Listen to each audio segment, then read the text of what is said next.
खरं तर पक्ष कुणाचाही गिळण्याची गरज नाही। उद्धवजी ठाकरे नेहमी अनाकोंडा अनाकोंडा म्हणतात। उद्धवजी ठाकरे तुम्ही स्वतःच तुमचा पक्ष गिळून घेतलेला आहे। पूर्वी वंदनीय हिंदू हृदय सम्राट बाळासाहेब ठाकरे यांच्या नेतृत्वात शिवसेनेची ताकद होती, शिवसेनेचा रुबाब होता, शिवसेनेचा दबदबा होता। परंतु तुम्ही आपला पक्ष गिळंकृत करण्याचं काम स्वतःच केलं। स्वतःच्या पिल्लांना ज्या पद्धतीनं भस्मसात केलं जातं, अगदी तशीच अवस्था उद्धवजी ठाकरे यांनी आपल्या शिवसैनिकाची केली। आपल्या शिवसैनिकांना गिळंकृत करून टाकणं, आपल्या शिवसैनिकांना संपवून टाकणं, वंदनीय बाळासाहेब ठाकरे यांचे विचार संपवून टाकणं आणि आपला पक्षच गिळंकृत करणं, हे धोरण उद्धवजी ठाकरे तुमचं आहे। तुम्ही काँग्रेस सोबत गेल्यामुळे स्वतःच्या पक्षाचं अस्तित्व संपून टाकलंय। आम्ही एकनाथजी शिंदे यांना संपवलेलं नाही, उलट एकनाथजी शिंदे खरी शिवसेना म्हणून आमच्या सोबत आल्यानंतर एकनाथजी शिंदे यांची महाराष्ट्रातली ताकद वाढली। एकनाथजी शिंदे यांचं कर्तृत्व मोठं आहे आणि भारतीय जनता पार्टीची त्यांना साथ असल्यामुळे एकनाथजी शिंदे आणि देवेंद्रजी फडणवीस यांच्या जोडगोळीनं महाराष्ट्रामध्ये 2/3 बहुमत घेऊन आम्ही जिंकलोय। तुम्ही 90 जागा लढला होतात, त्यापैकी फक्त 20 जागा तुम्हाला जिंकता आल्यात। एकनाथजी शिंदे यांचा स्ट्राईक रेट बघितला तर 80% आहे। उद्धवजी ठाकरे तुमचा स्ट्राईक रेट फक्त 20% आहे, हे ध्यानात ठेवा।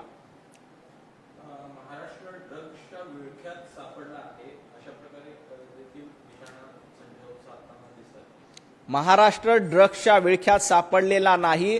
जिथं कोठी ड्रग्सची कारवाई असेल तिथं तातडीनं पोलीस जातात, चौकशी करतात, तपास करतात, दोषींवर कारवाई होईल। खरं तर महाराष्ट्र हे भ्रष्टाचाराच्या विळख्यात कधी सापडलं होतं?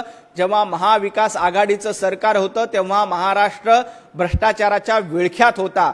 तुम्हाला आठवत असेल तर महाविकास आघाडीचं सरकार असताना रोज 100 कोटीची वसुली कोण करत होतं? अनिल देशमुख तुमचे गृहमंत्री करत होते। वाझे काय लादेन आहे का? हे वाक्य कुणाचं होतं? स्वतः उद्धवजी ठाकरे तुमचं होतं।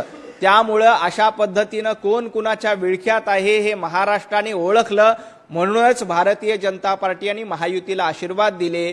अहो तुम्ही ज्या काळामध्ये भ्रष्टाचाराचे मेरुमणी म्हणून उदयाला आला, कोविडच्या काळामध्ये मुंबईमध्ये करोडो रुपयाचे घोटाळे तुम्ही केले होते। संजय राऊत तुम्ही देखील पत्राचाळीमध्ये घोटाळा केला होता आणि आता बेलवर बाहेर आहात, जामिनावर बाहेर आहात, याचं भान ठेवा।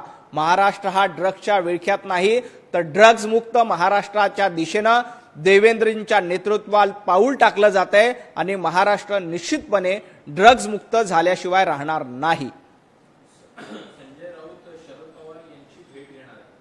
संजय राऊत अलीकडे स्वतःलाच उबाटा गटाचे पक्षप्रमुख समजू लागलेले आहेत, कारण उद्धवजी ठाकरे घराच्या बाहेर पडत नाहीत, मातोश्रीमध्ये बसून असतात।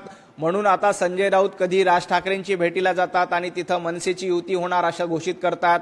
आता आदरणीय शरद पवार साहेबांची भेट घेऊन राष्ट्रवादी सोबत आमची युती झाली अशी घोषणा देखील करून टाकतील, कारण उद्धवजी ठाकरेंना घरात बसून ठेवायचं, पक्षाची सूत्र सगळी आपल्याच हातात ठेवायची, हा संजय राऊत यांचा एक प्रकारे डाव आहे आणि तो डाव शिवसैनिकांनी आणि उबाटा गटातील लोकांनी ओळखला पाहिजे। संजय राऊत यांना असं वाटतं की आपणच प्रतिपक्ष प्रमुख आहोत, त्यामुळं कधी राज ठाकरे यांची भेट घेण्याला जातात, कधी राहुल गांधींची भेट घेण्यासाठी दिल्लीत जातात, आता शरद पवारांची भेट घेण्यासाठी सिल्वर ओकवर जात आहेत। काही हरकत नाही, तो त्यांचा अंतर्गत प्रश्न आहे। फक्त उबाटा गटाने सावध व्हायला पाहिजे की एक दिवस संजय राऊत स्वतःलाच पक्षप्रमुख म्हणून घोषणा करणार नाहीत का, याची काळजी उबाटा गटातील लोकांनी करायला हवी।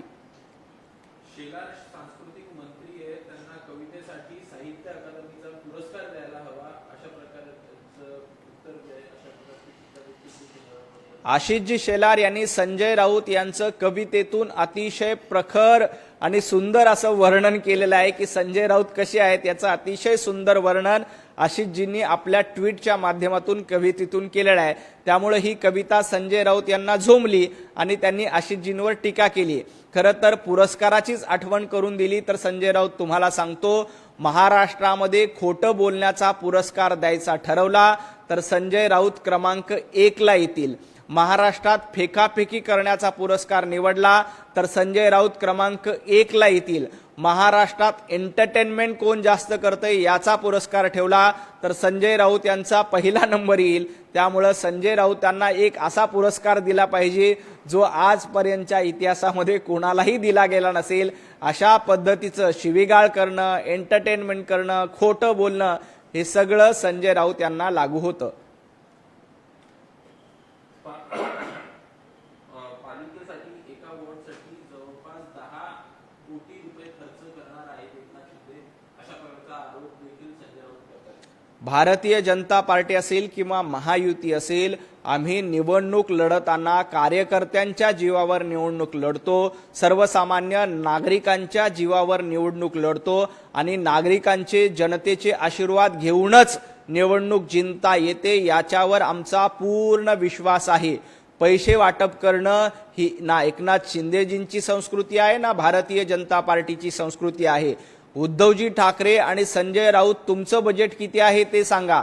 जवळपास कोविडच्या काळामध्ये आणि 100 कोटी रुपये रोज या हिशोबाने 2.5 वर्षामध्ये 9.5 लाख कोटी रुपये तुम्ही कमवले। त्या 9.5 लाख कोटीपैकी 5 लाख कोटीचं बजेट त्यांनी मुंबई महापालिकेसाठी बाजूला काढून ठेवलेलं असावं, कारण संजय राऊत एका वॉर्डसाठी 20 कोटी रुपये वाटतात अशी माहिती देखील आमच्याकडे आहे। उभाटा गटाचा एक नगरसेवक निवडून आणण्यासाठी संजय राऊत आणि उभाटा गट एका वॉर्डामध्ये 20 कोटी रुपये वाटते अशी माहिती आमच्याकडे आहे। माझी निवडणूक आयोगाला देखील विनंती आहे की उभाटा गटावर लक्ष ठेवावं आणि अशा पद्धतीनं एका वॉर्डसाठी 20 कोटी रुपये जर का उभाटा गटाकडनं खर्च केले जात असतील तर त्यांच्यावर कारवाई केली जावी। आज प्रज्ञा सातव देखील भाजपमध्ये प्रवेश करताना दिसत आहे। मोठ्या प्रमाणात हिंगोलीतून कार्यकर्ते देखील इथं पोहोचले आहेत। एकूण कशा प्रकारे या सगळ्या घडामोडी होताना दिसत आहेत? अनेक पक्षप्रवेश देखील आज होतात। भारतीय जनता पार्टीमध्ये नेहमीच कार्यकर्त्यांचे पक्षप्रवेश होत असतात। भारतीय जनता पार्टीला साथ देण्यासाठी अनेक जण येत आहेत।